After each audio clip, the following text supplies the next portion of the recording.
Hello and welcome.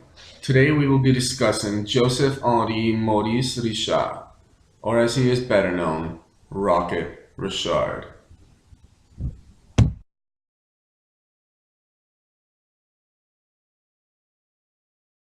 Maurice Richard was born August 4th, 1921, and is one of the truly great hockey players this world has ever known. However, before hockey became his life, he was merely a boy who grew up in Montreal during the 1920s and 30s. In the 1920s and 30s, prohibition on alcohol had been implemented across the United States. This made Montreal a prime destination for many Americans looking for alcohol. Now, along with the rest of the world, Montreal suffered from the Great Depression. However, it waned off in about the mid-1930s. However, in this time period, Maurice's father went unemployed for a span of 6 years, and financial aid by the government was heavily relied on. This made it very difficult for Maurice to play hockey. He owned his first pair of skates when he was 4 years old, but didn't actually play in a competitive, organized league until the age of 14. At the age of 18, Maurice made the Verdun junior hockey team, and he did quite well and was promoted to the Montreal Canadiens affiliate team in the Quebec Senior Hockey League in 1940, but broke his ankle in the first game. He returned the next season, but broke his wrist after just 31 games. He returned again in the playoffs and actually did quite well. The following season, he was called up to the Montreal Canadiens of the National Hockey League. However, rather than due to his play, this was more because Canada had become increasingly involved in the Second World War, and therefore the NHL had lost many of their players to go over and fight in the war. The Canadiens specifically struggled to get fans out. They had been a very poor team for the past decade or so, and they weren't doing well this season, and they quite frankly had a lack of francophone players, and the fans didn't want to go see English players playing for their French team. He signed a 1-year, $3,500 contract and wore number 15. Little did he know this would be the start of great things to come. Plagued by injuries, Richard only played 16 games in his rookie season before breaking his leg. In the following season, he played his first fully healthy season and led the team with 32 goals and was third with 54 points.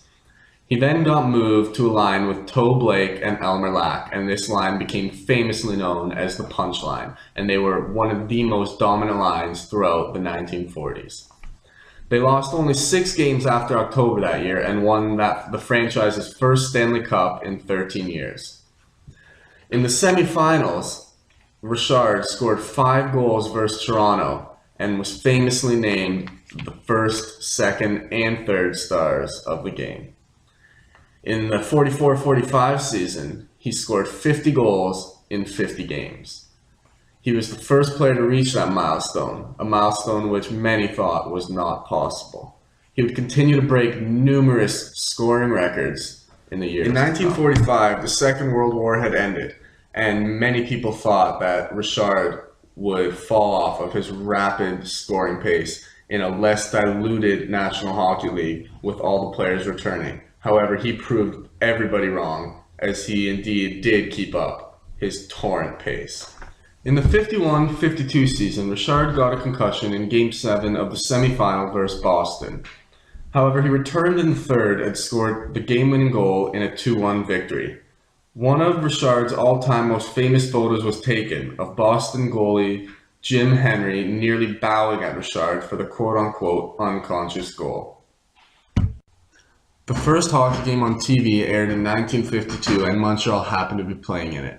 Hockey Night in Canada on CBC went on to become a huge event every Saturday night across the country, and it is currently Canada's longest-running TV show.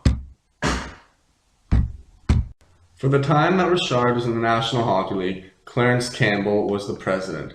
On March 3rd, 1955, Richard was struck in the head by Boston player Stick. He retaliated by slashing back at that player's head and punched the linesman who tried to intervene.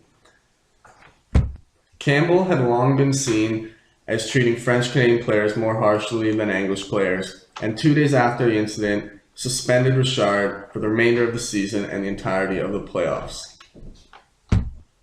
At the next game in the Montreal Forum, with Clarence Campbell in attendance, a tear gas bomb was thrown and the Forum evacuated.